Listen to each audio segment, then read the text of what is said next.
नमस्कार. आजच्या व्हिडिओमध्ये मी श्री नवनाथ भक्तिसार ग्रंथातील अध्याय 15वा सांगणार आहे. 15व्या अध्यायाचे पठण केल्याने घरात सदैव सुख व शांती नांदेल. गोरक्ष व जालंधरनाथ भेट. बद्रिकाश्रम येथे जान्हवीच्या तीरावर गोरक्षनाथ व कानिफनाथ तपश्चर्या करीत होते. दोन्ही नारायणांचे तप पूर्ण झाल्यावर ते आपापल्या गुरूंचा शोध घेऊ लागले, पण कुठेही शोध न लागल्यामुळे तळमळत होते. अशा प्रकारे ठिकठिकाणी गुरुचा शोध घेत गोरक्षनाथ गौड बंगालातील हेळापट्टणास आले. दमल्यामुळे काही वेळ ते वेशीपाशी बसले. नाथांना पाहताच तेथील ग्रामरक्षकांनी त्यांना नमस्कार केला. तेव्हा गोरक्षाने त्यांच्याकडे मच्छिंद्रनाथांविषयी चौकशी केली. त्यावेळी ग्रामरक्षक म्हणाले, महाराज, तुम्ही विचारत आहात त्यांच्याबद्दल आम्हाला काही ठाऊक नाही, पण जालंधर नावाचा गोसावी येथे आला होता. तो सूर्यासारखा तेजस्वी आणि निस्पृह असून आधाराविना त्याच्या डोक्याच्या वर गवताचा भारा राहत असे. तो गोसावी गावातील गायींना चारा घालण्यासाठी नित्यनेमातून रानातून गवत कापून आणि साधारणतः 1 वर्षभर तो येथे होता. पण पुढे तो केव्हा आणि कोठे गेला हे कोणालाच कळले नाही. या घटनेला 10 वर्षे होऊन गेली. त्यांचे बोलणे ऐकून गोरक्षनाथ संभ्रमात पडले. गुरूंच्या आठवणीने त्यांना रडू येऊ लागले. त्यांची अवस्था पाहून ग्रामरक्षकांनी त्यांना धीर दिला. त्यानंतर गोरक्षनाथ गावात भिक्षा मागू लागले. फिरता फिरता ते जेथे जालंधरांना पुरले होते त्या ठिकाणी एका घरासमोर आले व अलख अशी गर्जना केली. ते ऐकून भूमीच्या पोटातून जालंधरांनी आदेश केला. त्यांच्या आदेशाला आदेश शब्दानेच सन्मानून गोरक्षनाथांनी आपण कोण आहात असे विचारले.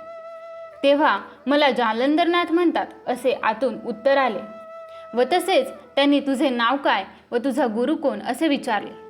त्यावर गोरक्षनाथांनी त्यांचे नाव व गुरूंचे नाव सांगितले. मग गोरक्षनाथांनी त्यांच्या या अवस्थेबद्दल विचारले असता जालंधरांनी सर्व हकीकत सांगितली. हकीकत ऐकताच गोरक्षनाथ म्हणाले, महाराज, आपण मला आज्ञा करावी. एका क्षणात मी त्याची काय वाट लावतो ते पहा. त्यावर जालंधरनाथ म्हणाले, गोरक्ष महाराज, स्वतःला आवर घाला. भविष्यकाळाचा विचार कर. आपल्या नाथपंथाचा विस्तार करायचा आहे हे ध्यानात घे. या गोष्टीची वाच्यता केवळ माझा शिष्य कानिफ याच्याकडेच कर, म्हणजे तो युक्ती करून मला यातून बाहेर काढील व नाथपंथही वाढवेल. आता ही गोष्ट लक्षात ठेवून तू तीर्थयात्रेस जा. मग गोरक्षनाथ आदेश करून तेथून निघाले. पुढे यात्रा करीत जगन्नाथास पोहोचले. इकडे कानिफनाथही भ्रमण करीत लोकांना सन्मार्गाचा उपदेश करीत चालले होते. कित्येक लोक प्रपंचाचा त्याग करीत त्यांच्या समवेत यात्रेला निघत. अशा प्रकारे त्यांच्या पाठी 700 शिष्य जमले. फिरत फिरत ते सर्व स्त्रीराज्यापाशी आले. त्या राज्यात कोणी पुरुष वाचत नाही हे सर्वांना ठाऊक होते. त्यामुळे पुढे जाण्यास कोणाचाच धीर होईना. ते आपापसातच चर्चा करू लागले.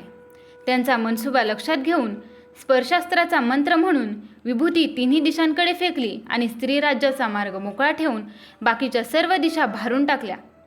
असे करण्यात आपला कोणताही शिष्य पळून जाऊ नये आणि मारुतीचा भुभुकार त्या ठिकाणी पोचू नये असा त्यांचा अंतस्थ हेतू होता. मंत्रप्रयोग सिद्ध होताच कानिफांनी सर्व शिष्यांना जवळ बोलावले आणि म्हणाले, आता मी स्त्रीराज्यात जाणार आहे. तेथे कोणीही पुरुष वाचत नाही. त्या देशातील तीर्थयात्रा करण्याचा माझा निर्धार अटळ आहे. माझी सद्गुरू जालंधरनाथांच्या चरणी खरी निष्ठा असेल तर मी सुखरूप परत येईन. ज्यांची गुरूंच्या चरणी निस्सीम भक्ती असेल त्यांनीच माझ्या समवेत यावे, अन्यथा खुशाल परत फिरावे. कानिफांचे बोलणे ऐकून आपल्या गुरुने आपल्यासाठी परतीचा मार्ग खुला केला आहे असा विचार करून त्या 700 शिष्यांपैकी निष्ठावंत असे 7 शिष्य त्यांच्यासोबत निघाले. मोठ्या समाधानाने निघालेल्या त्या शिष्यांनी वेशीबाहेर पाऊल टाकताच नाथांनी प्रेरलेल्या स्पर्शास्त्राने त्यांना जागीच खिळवून टाकले. त्यामुळे त्यांना पुढे जाताच येईना. त्यांची अवस्था जाणलेल्या कानिफनाथांनी आपल्या उर्वरित 7 शिष्यांना घडलेली हकीकत सांगितली आणि त्यांच्या कपाळास विभक्त अस्त्र विभूती लावून म्हणाले, तुम्ही वेशीवर जाऊन उभे राहिलेल्या मंडळींच्या पाठीवर एक एक दगड ठेवून या. आज्ञेप्रमाणे ते 7ही शिष्य वेशीवर गेले. त्यांना आलेले पाहताच बाकीचे सर्व अतिशय शर्मिंदे झाले. चुकलो चुकलो असा आक्रोश करू लागले आणि या शिक्षेतून सोडवण्याची विनंती करू लागले. मग त्यांची चांगलीच कानउघडणी केली आणि गुरूंनी सांगितल्याप्रमाणे त्यांच्या पाठीवर दगड ठेवले. ते दगड देखील पाठीवर चिकटून राहिले. दगडाचे ओझे असह्य झाल्यामुळे ते सर्वजण मोठमोठ्याने ओरडून क्षमा मागू लागले. तेव्हा ते 7 शिष्य म्हणाले, जीवाची आशा धरून यातून सुटण्याची प्रतीक्षा करा. गुरुजी देश पाहून आल्यावर तुम्हाला सोडवतील. संकटातून सोडवण्यासाठीच तर गुरु करावयाचा असतो. असे सांगून ते 7ही जण गुरूंकडे आले आणि म्हणाले, महाराज, आपल्या समस्त शिष्यांचा भ्रम दूर झाला आहे.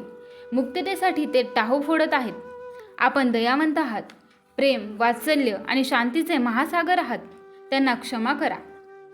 हे ऐकून गुरु कानिफांचे मन द्रवले व त्यांनी विभक्तास्त्र मंत्र म्हणून भस्म दिले. ते एका शिष्याने वेशीवर जाऊन त्यांच्या कपाळावर लावताच ते सर्वजण मुक्त झाले. मग त्या सर्व शिष्यांनी गुरु कानिफांची लीनतेने क्षमा मागितली. त्यानंतर सर्व शिष्यांसह कानिफनाथांनी स्त्री राज्याकडे प्रस्थान केले. सायंकाळ झाल्यावर राज्याच्या सरहद्दीवर विश्रांती घ्यायचे ठरवून तेथे स्वस्तीस राहिले. रात्र पडताच मारुती भुभुकार देण्यासाठी सेतुबंधावून स्त्रीराज्यात जाऊ लागले. परंतु कानिफांच्या स्पर्शास्त्राच्या तावडीत सापडून ते अस्त्र त्यांचे पाय ओढू लागले. पण महाबलवान मारुतींनी त्याला जुमानले नाही.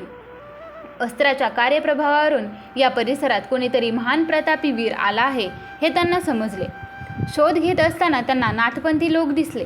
त्यांना पाहताच मारुती विचार करू लागले, आपण महत्प्रयासाने पाठवलेल्या मच्छिंद्रनाथास हे लोक जाऊन बोध करतील व त्यांचे मन वळवतील. मग ते ह्यांच्या समागमे राज्यत्याग करून गेले तर दुःखाने राणी मैनाकिनीची काय अवस्था होईल. तेव्हा त्या सर्वांना दुर्बल करून घालवून द्यावे असा विचार करून मारुतींनी अतिविशाल असे भीमरूप धारण केले आणि भुभुकार केला. तेव्हा सर्व शिष्य घाबरून गुरूंच्या आश्रमात धावले व संरक्षणासाठी करुणा भाकू लागले. कानिफांनी त्यांना धीर दिला व म्हणाले, पुढे काय होईल ते पहा. तुमच्या जीवाला काहीही हानी संभवत नाही. नंतर कानिफांनी वज्रास्त्र सिद्ध करून ते भस्म मारुतीवर फेकले. ते पाहून मारुतीने त्यांच्या अंगावर मोठमोठे पर्वत टाकण्यास सुरुवात केली. पण वज्रास्त्राच्या प्रहाराने पर्वतांच्या ठिकऱ्या उडू लागल्या. त्यानंतर मारुतींनी मुष्टीप्रहार करून वज्रास्त्र क्षीण केले. वज्राचा प्रभाव नष्ट झालेला पाहून कानिफांनी कालिका, वासव, अग्नी आणि वायू अशी 4 अस्त्रे मारुतींवर सोडली. अग्नी आणि वायू या 2 अस्त्रांचे एकमेकांना पाठबळ मिळाल्यामुळे त्यांनी एकच धुमाकूळ घातला. अशा स्थितीत मारुतींचे काही चालेनासे झाले. सरते शेवटी वायूची स्तुती करू लागले व म्हणाले, हे वायुदेव, मी आपलाच पुत्र आहे हे कसे विसरता. माझे रक्षण करणे हे आपले कर्तव्य आहे. त्यावेळी पुत्राच्या भाषणाने वातास्त्र क्षीण झाले. यानंतर कानिफांनी मोहनास्त्राचा प्रयोग केला. त्या अस्त्राने मारुतींस काहीसे भ्रमिष्ट केले. तरी त्यांनी अग्निअस्त्र समुद्रात भिरकावून लावले. अग्नीच्या संपर्काने समुद्रास उकळी फुटली. त्यामुळे जलचरांवर प्राणसंकट आले. त्यावेळी मारुती आणि कानिफ यांच्यात युद्ध पेटले आहे असे समुद्राच्या लक्षात येताच त्याने जलदास्त्राचा जप करून अग्नी शांत केला. मारुती आपल्याकडून होईल तितके प्रयत्न करीत होते, परंतु काही केल्यानात दाद लागू देईना. त्यानंतर मारुती मूर्छित होऊन जमिनीवर पडले.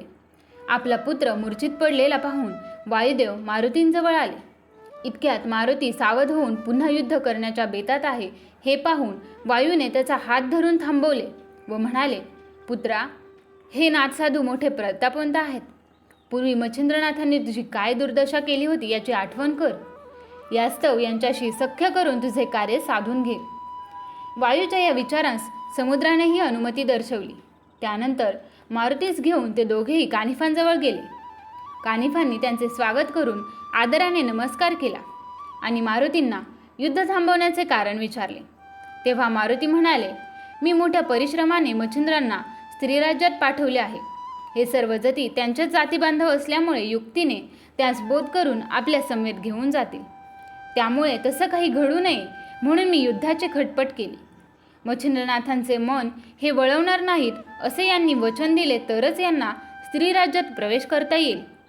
त्यावर कानिफनाथ म्हणाले, हे कपिश्रेष्ठा, मच्छिंद्रनाथांच्या बाबतीत आम्हाला काहीच माहिती नाही. यदा कदाचित तसा प्रसंग आलाच तर आम्ही त्या स्त्रीराज्यात राहण्याचाच सल्ला देऊ. मग अग्नी, वायू, मारुती संतुष्ट होऊन आपापल्या ठिकाणी गेले. सकाळ होताच कानिफांनी आपल्या शिष्यांसह स्त्रीराज्याची वाट धरली. तेथे तीर्थे करीत राजधानीचे मुख्य शहर शृंगमुरड येथे आले. तेव्हा राणी मैनाकिनी मच्छिंद्रनाथांसह सभास्थानी सिंहासनावर विराजमान झाली होती. कानिफनाथ तेथे गेले असता नगरद्वार रक्षकांनी त्यांची संपूर्ण माहिती विचारून मच्छिंद्रनाथांना कानिफनाथ नावाचा कोणी जती आपल्या 700 शिष्यांसह भेटीला येत असल्याची वर्दी दिली.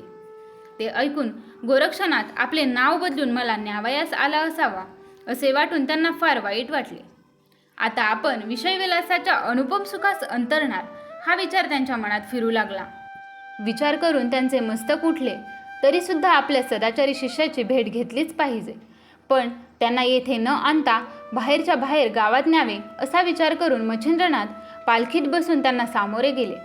नगरद्वारी येताच कानिफांना पाहून हा नाथपंथी असला तरी आपला गोरक्ष नाही हे कळताच त्यांच्या मनातील हुरहुर क्षणार्धात नष्ट झाली. उभयतांनी मोठ्या आनंदाने भेटी घेतल्या. मच्छिंद्रांनी सेवकांना सांगून भरजरी गालीचे अंथरून त्यावर सर्वांना बसण्याची विनंती केली. कानिफांनी मच्छिंद्रांना त्यांचे गुरु जालंधरनाथांविषयी सर्व हकीकत सांगताच तो आपल्या गुरु बंधूचा सूत आहे हे लक्षात येताच मच्छिंद्रांना फार आपुलकी वाटली. त्यानंतर मच्छिंद्रांनी अंबारीत बसून त्यांना गावात आणले आणि 1 महिनाभर आग्रहाने तेथेच ठेवून घेतले. येथे आपला 15वा अध्याय समाप्त होतो.